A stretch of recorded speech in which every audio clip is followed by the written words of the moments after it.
Hi, good morning, everyone. Uh, Thank you for taking the time out to join this particular call. And Nikhil mentioned, probably it's kind of imperative now, uh, considering the situation we are in, to start having a different kind of conversation with the customer. So we've been having uh, conversations focusing on the pain points, the challenges, but now probably the time to take out a different sort of stance and maybe show them a path which they already want to jump on, but probably for various reasons uh, are a bit reluctant because they're not really clear in terms of that path, and that path is the path of sustainability. Um, this particular presentation has been developed with the mindset of pitching it to customers who focus on the building industry. Uh, I believe most of us have seen this particular slide at least 100 times or maybe a bit more than that by now. So we are all aware that the two major challenges that we face as a community is the increase in population and the demand for urbanization. So we are today a race of around 7 billion people on Earth, and we are anticipated to grow to at least 10 billion by 2050. And 7 billion out of those 10 billion will be actually residing in the cities. So imagine the current population that we have as on date will just be occupying the cities. And we all know the current state of our cities.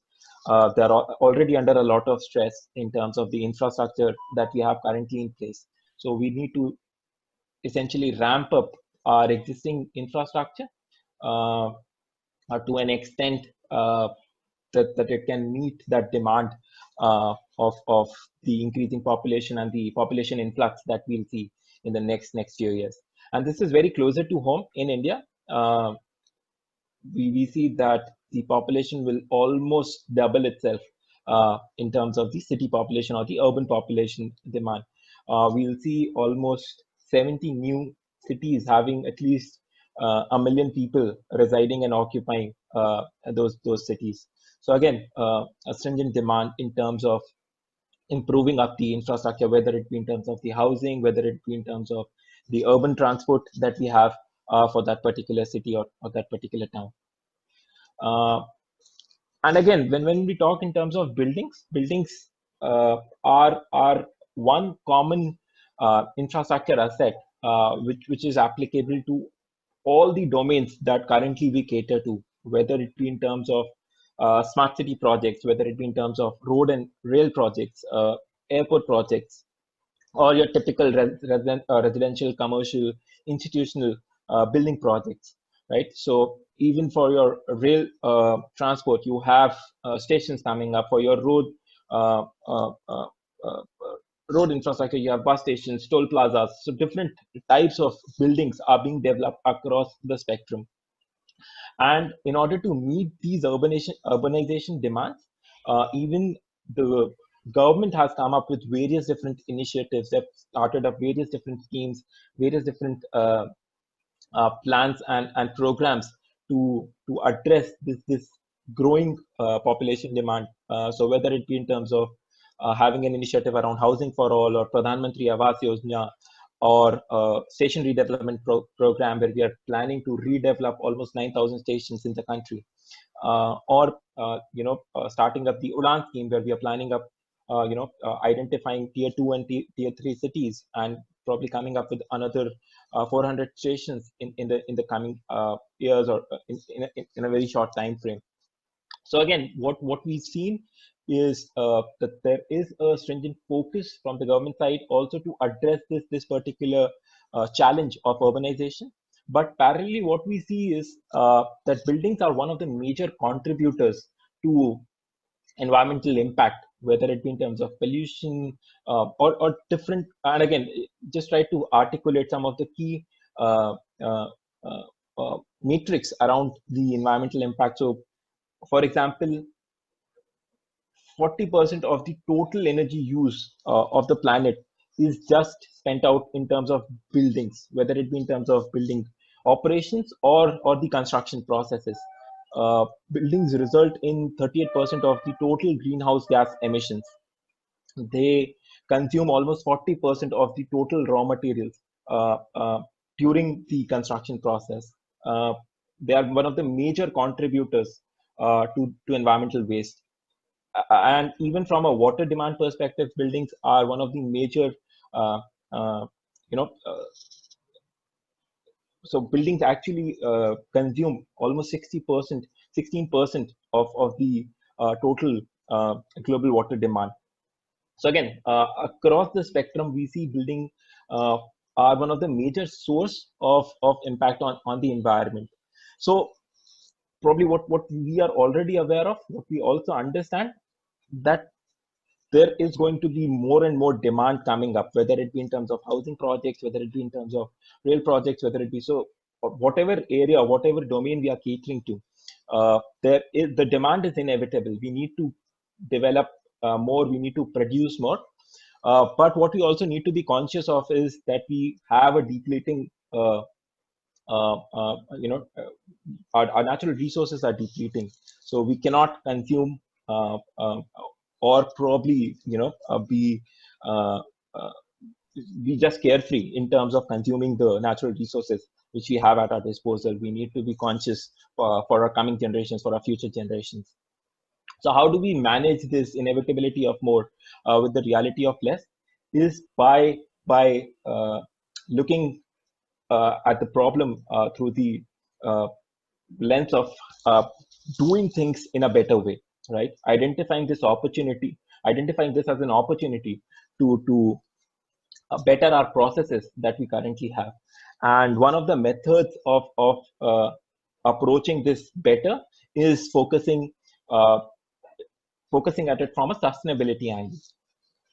Now, again, another aspect from a global standpoint, um, almost 166 nations have committed to the Sustainability Development Program run by United Nations. India has also committed to the same program. But currently, as you can probably notice from the matrix, from the benchmarks, uh, we are just about managing it. We are not doing too great on various different metrics. Our current standing is 117 out of 166 nations. So there is considerable level of improvement that we can do. And also, if I look at some of the key metrics for the infrastructure industry from the sustainability development goals, so whether it be in terms of uh, affordable and clean energy, or whether it be in terms of industry innovation and infrastructure, or developing sustainable cities and communities, we are not doing too great. And one of the major reasons that we can easily identify is probably that we are not using technology to its full potential in these segments. There are other areas, so probably in climate change or climate action we are doing really good, because there is another factor to it, that we've already signed up the Paris Accord agreement, and we are bound to deliver on those commitments, right? So but yes, there is a considerable area of improvement. And in terms of our specific customers, what we've identified is the top 5 areas, or the top 5 sustainability goals, which three of which I've already mentioned, around affordable and clean energy, industry innovation and infrastructure, uh, having sustainable cities and communities, uh, uh, life on land. So some of these goals, we see that government is also kind of resonating our belief, or probably these are areas where we see some stringent programs being put in place. So in terms of clean energy, we see Deen Dayal Upadhyay Gram Jyoti Yojana or National Solar Mission Program. So again, there are considerable steps that have been taken, and this is where we can plug in our technology to drive these programs in a much better context. Also, sustainability is already a key point of focus for most of our large customers. And this is just on the basis of information which is available in the public domain. So most of our customers that you see on the screen come up with annual sustainability reports in terms of the actions and in terms of the steps that they are taking as part of their focus on sustainability. And these are all kind of already published on their websites. We can get the details. Some of them kind of link it up to their CSR program, but a few of them have a dedicated sustainability report getting released annually. So again, this is something where probably an area where we've not had a very deep conversation with our customer, but some but an area where we can actually focus and align our conversation with them in terms of identifying their goals and how the technology can help them in achieving those goals. So another aspect that I want to talk about is some of the trends that we see, the technology trends that we see, which are actually driving the entire sustainability conversation or sustainability uh, uh, initiatives in the building design and construction segment, but we probably are not kind of positioning them in the right context. Now, let's take an example of high definition surveying or the new methods of survey which are today available, whether it be in terms of doing a LiDAR based survey or a drone based survey. Now, what it basically allows us to do is move away from a traditional physical survey based approach, which was very tedious and time consuming. Because even when we are doing high definition survey, which is kind of an established practice in most of the segments. So today, National Highways Authority of India has mandated a LiDAR based survey for most of the highway projects, right? So there is no question in terms of the accuracy of the information, but what it allows is the same kind of survey that I used to do from a traditional method or a traditional practice probably might take me at least 15 days or 20 days to maybe survey a particular piece of land.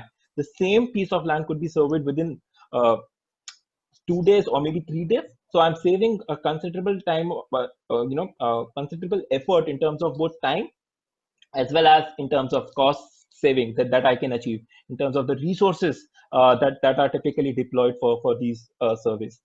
Similarly, building information modeling, we are all aware about the benefits of BIM as a practice, but it has a very strong contribution as a process towards achieving sustainability. Now, whether it be in terms of saving waste, in terms of material requirements, whether be in terms of achieving my design goals in the shortest time frame, whether it be in terms of reducing the amount of rework on site because of identifying and resolving all the coordination issues earlier in the design process, or whether it be in terms of designing our building systems in the most optimum manner, considering all the design requirements.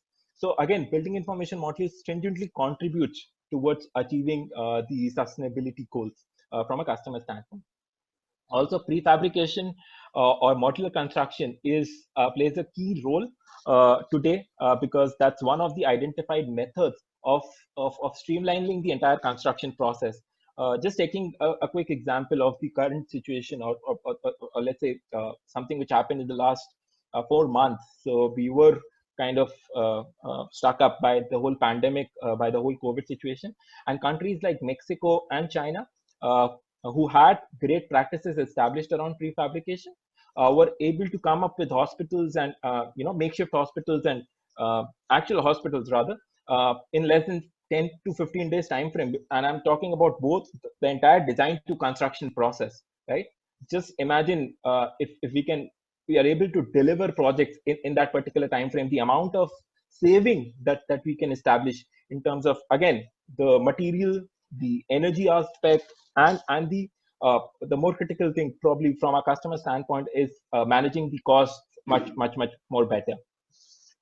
And another trend is in terms of what cloud computing today enables us to do is in terms of having distributed practices all contributing real time and working on projects simultaneously, delivering projects simultaneously, which has multitudes of benefits today.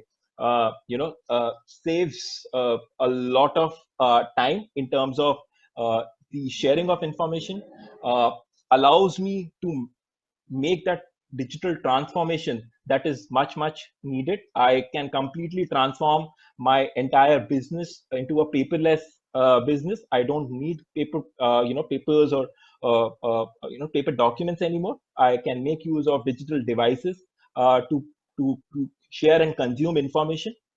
So uh, again, it has a completely different angle where I can reduce the amount of deforestation. I can reduce the amount of felling of trees, which are typically associated with production of paper, by achieving this digital path uh, in terms of my business. Also, Internet of Things is completely transforming the way in terms of how we manage our facilities today. So they allow us to create a digital twin of our actual building asset and our actual building infrastructure to manage the entire facility through a digital control center. So any particular information regarding my building asset, I can just quickly look it up on a digital device and maybe even control it from a digital center. So I want to change the lighting level, or I want to change the temperature level for a particular room, or for a particular space within my building. I can do it directly using a mobile device. So that's where IoTs are leading us to in terms of achieving or in terms of establishing digital twins for our building assets.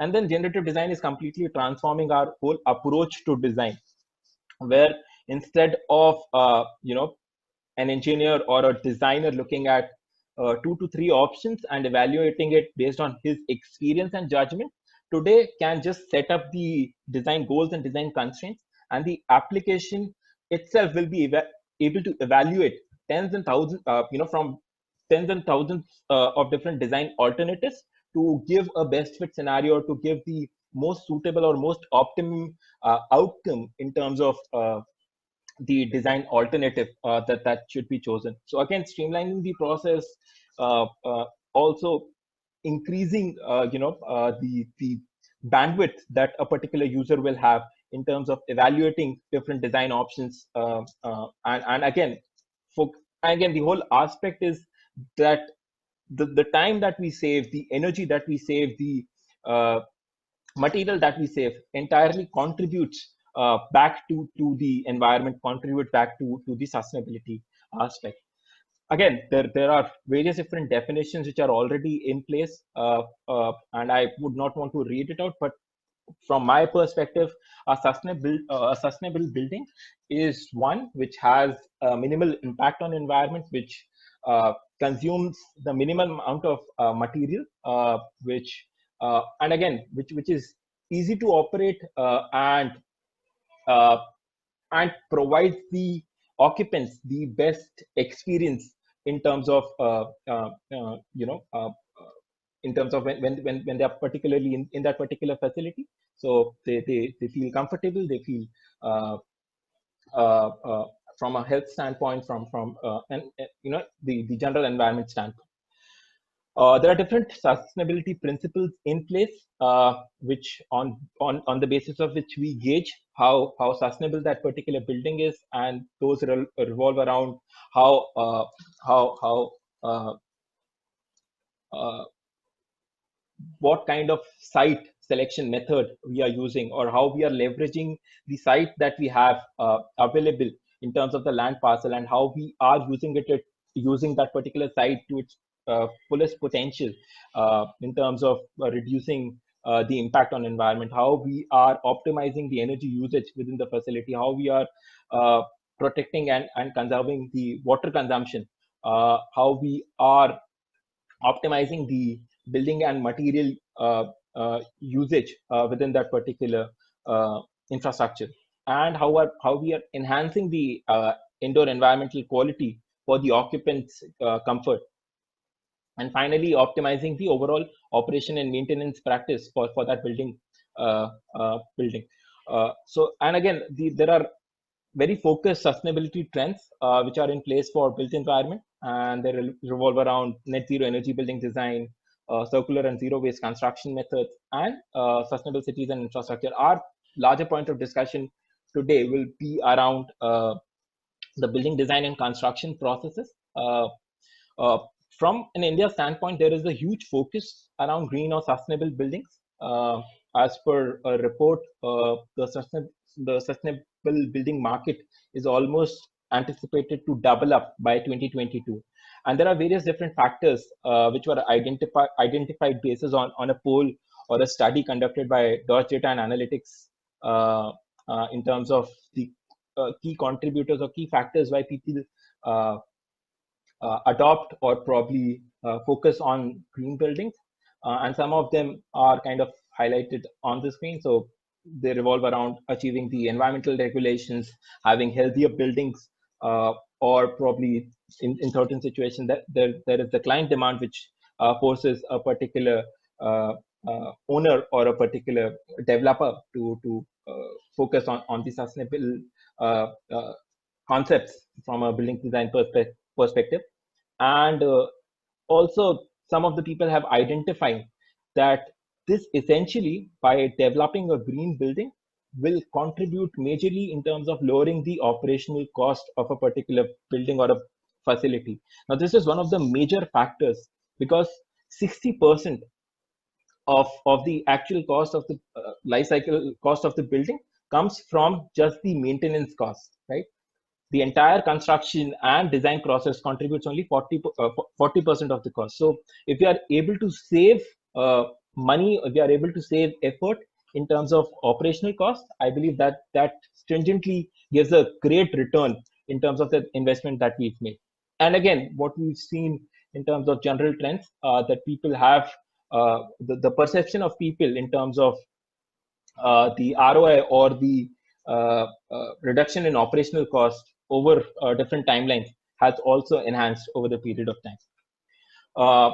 Indian government also has taken some key initiatives and has tried to incentivize the whole concept of green buildings. So if you have a green building which is rated by one of the identified agencies in India, you get extra FSI.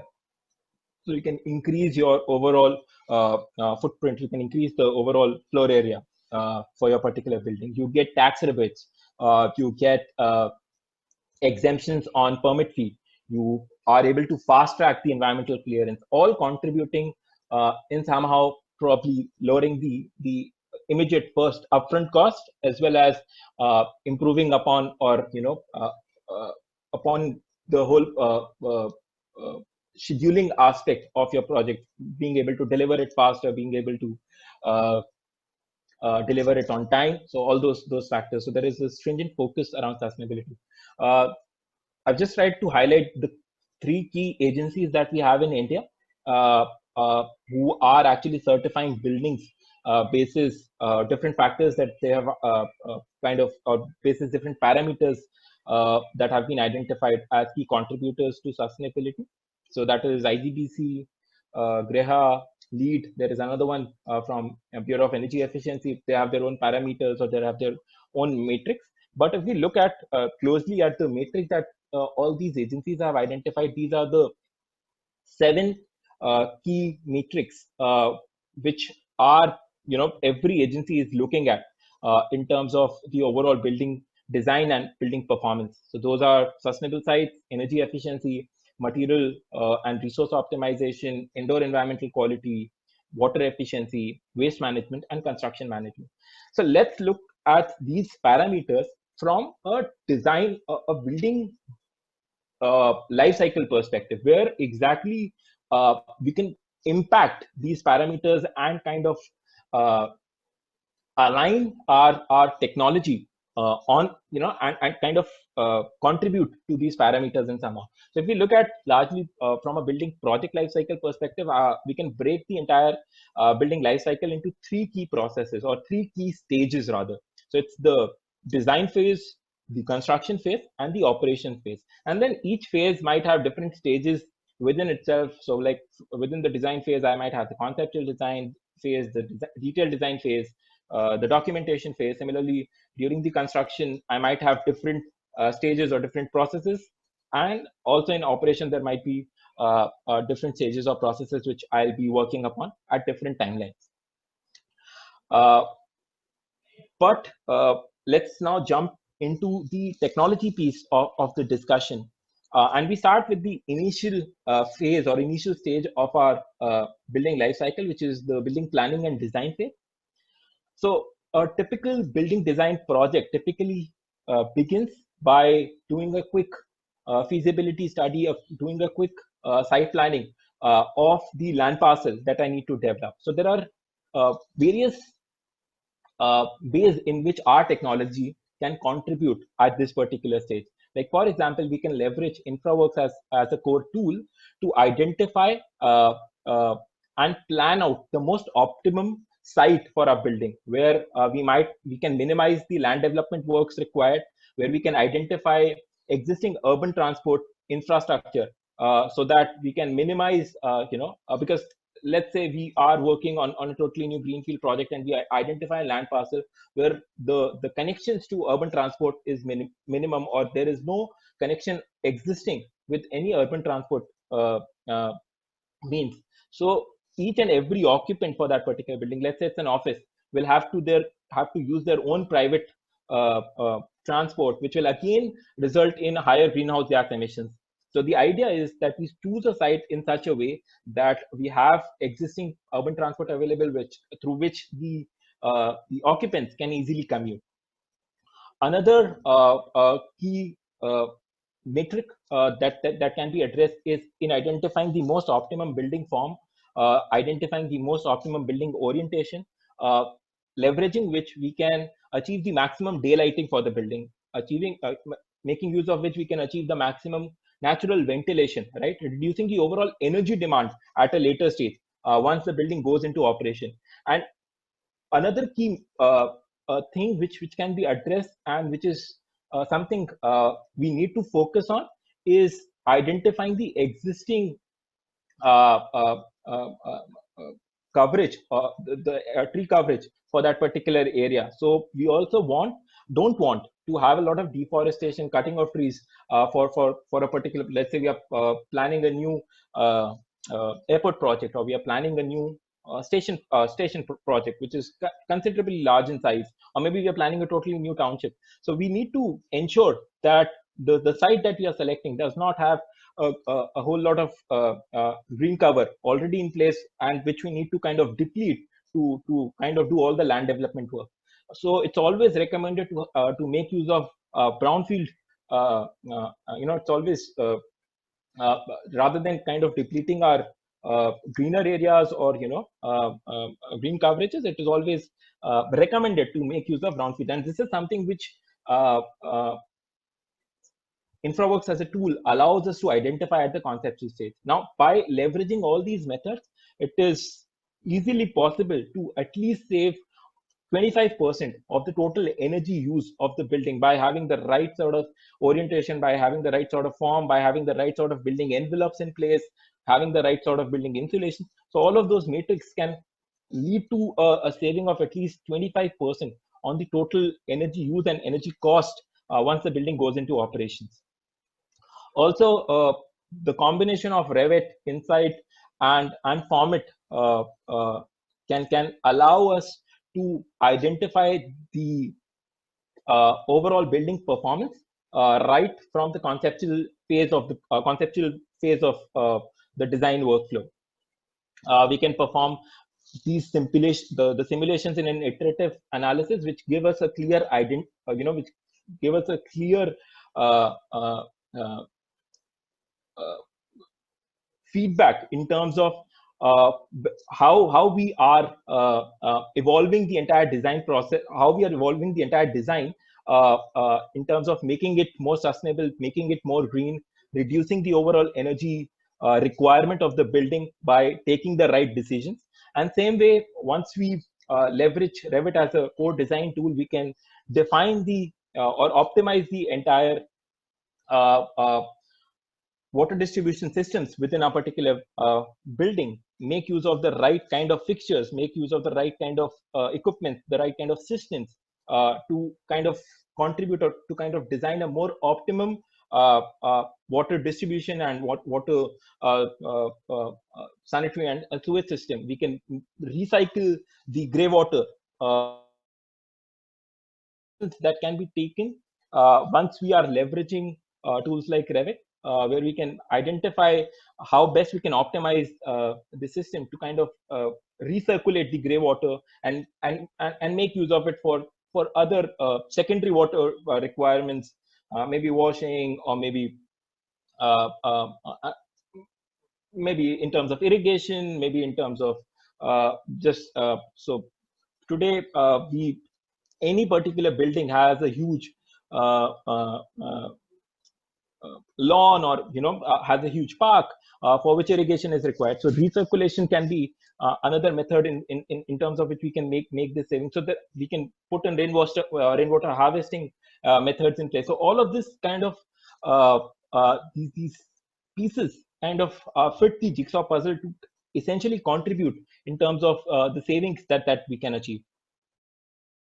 Identify the right type of material, the right uh, from a property standpoint, which can allow us in terms of reducing the overall uh, uh, energy requirement for the particular building. So what kind of glazing material I need to use, what kind of wall construction I need to use to provide the right sort of insulation to reduce the overall solar heat gain, so that I don't have to put in a very high-end HVAC system to contribute the to amplify the air requirements, or those kind of things can be thought of, can be analyzed, can be simulated in real time.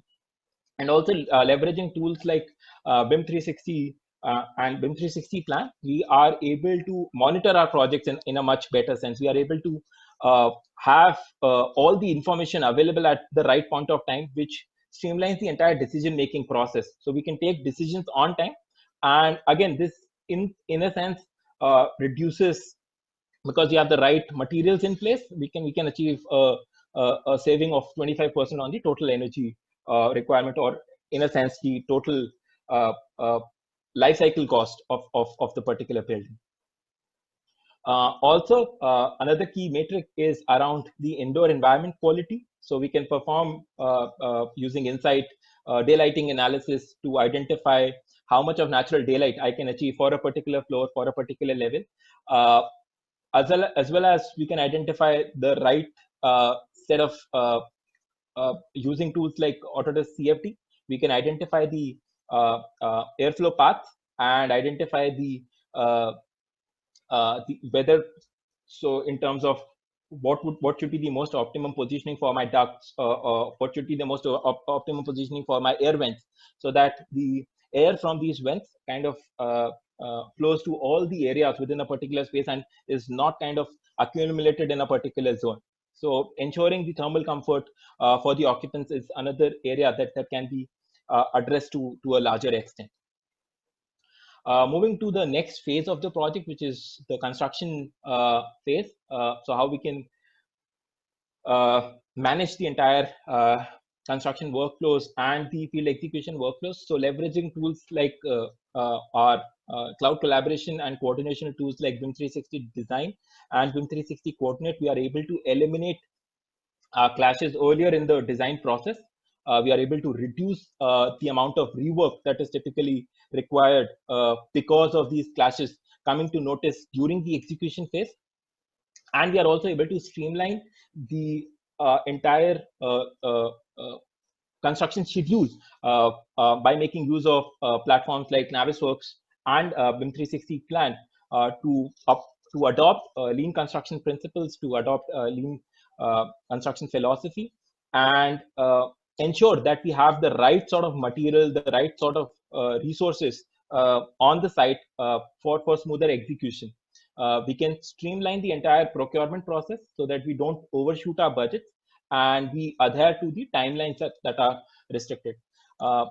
And this will play a critical role in terms of contributing. So we probably at the onset identified that buildings per se contribute almost 30% to the, and building construction rather contributes 30% to the global environmental waste. Now, this is the saving that we can achieve by having the right sort of processes in terms of our construction workflows. And again, as reiterating the same point, so we can reduce the waste by adopting intelligent methods of construction. Prefabrication, modular construction being one of the most widely accepted and a widely adopted method. So our tools like Revit, which has the capability around precast construction, which has, and again, other modules like CAD, MEP, and CAMDuct will allow us to minimize the material requirements, material usage requirements, by giving us all the relevant information in terms of reducing the excess or reducing the wastage of material on site.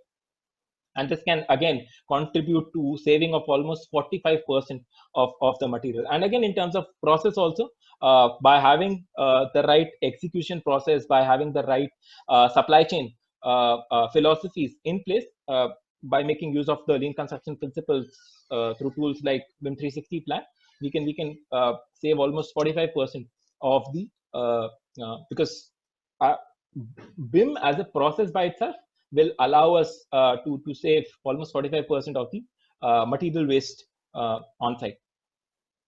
And finally, on the operations phase, this by having all the relevant data available to me through the BIM models, I can just simply streamline it through a quick mobile application.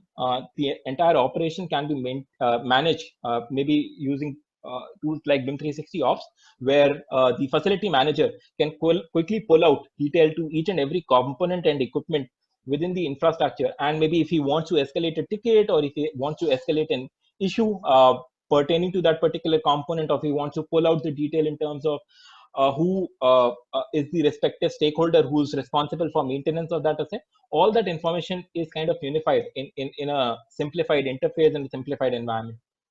And then leveraging the same BIM data and integrating it with IoT, we are able to establish digital twins which give us a real-time performance feedback of the building project. Identifying which zones, which spaces are overheating, or which zones need more air circulation, or which needs more lighting. So we can identify all those things to, again, and at the end of the day, the idea is in terms of ensuring the occupant comfort and those things. So if we just largely look at it from a solutioning perspective, our AEC collection and our BIM 360 solutions in conjunction with tools like Fabrication, CAMDuct, and CFD provide an integrated workflow to achieve whatever sustainability requirements I have in terms of reducing the energy consumption usage, in terms of reducing the net greenhouse gas emissions, in terms of reducing the water demand for a particular building. And just to highlight that particular aspect, and to basically sum it up, these are the core benefits that we see by adopting sustainability design principles. So we can reduce the operational cost by almost 40%. We can reduce the freshwater demand again by 40%. Reduction in energy consumption again up to 35%. So there is a huge benefit, and these each aspect contribute to a specific cost associated with it. And just try to identify a basic metric in terms of the saving when it comes to the cost aspect. So let's say if you are able to have the right sort of heating, cooling, and lighting systems in place, more optimum sizing of these systems, we can achieve almost 40% saving in terms of the cost, which again, depending on the size of the project, depending on the size of the systems that we put in place, will have a very strong impact in terms of the net cost that can be saved. Similarly, in terms of water demand, by having the right sort of efficient fixtures in place, having the right sort of rainwater harvesting mechanisms available in place, or maybe using recirculation of gray water, we can save almost 50% in terms of the freshwater requirement for a particular building. Again, significantly contributing back in terms of the cost associated with the operational cost of the building. And then on the construction side, again, we have a major scope in terms of saving. So just taken a base metric in terms of just by adopting the BIM process or the BIM philosophy, we can make a 20% saving. And again, that has a huge impact in terms of the overall cost. So 20% of the construction cost, again, depending on the size of the building, depending on the category, the type of the building, whether it's a shopping mall that you are designing, whether it's an office building, whether it's a residential project, the unit rate and the size might vary, but the 20% saving is kind of consistent across the project, which again gives, even if we look at the payback period in terms of this technology that we might invest in, is probably within months we'll be able to recover the cost of the technology that we are spending on for a typical project, right? So a huge opportunity in terms of both transitioning to digital processes and making use of those digital processes to achieve the sustainability goals for our customers. And this is something which a few of our customers have already experienced. And I'm just taking an example of Cape Katera, who've made use of modular construction as a process, leveraging Autodesk technology to deliver projects in times which were probably unthinkable at one particular stage. So they delivered almost 400 canteens, and I'm talking about the whole construction of all these 400 canteens within a timeline of 50 days. Unthinkable at one point of time, but today it's all happening. They're delivering a 500 bed hospital. They're coming up with 1,000 government schools. They're also focusing on affordable housing, and all of this is being done leveraging Autodesk technology and the module construction principles. I don't know if I can, and we have a great success story with them already available in public domain, in which they clearly articulate how leveraging this technology, they were able to kind of uh, deliver, or deliver projects in the timelines that they had anticipated, and kind of just re-articulating the urbanization challenge that we have, and how KEF has been able to come up with a very uh, uh, streamlined solution in terms of addressing that demand in the timelines which are required. Oh, no. Yep. So that's what I intended to share, and I'll open it up for questions.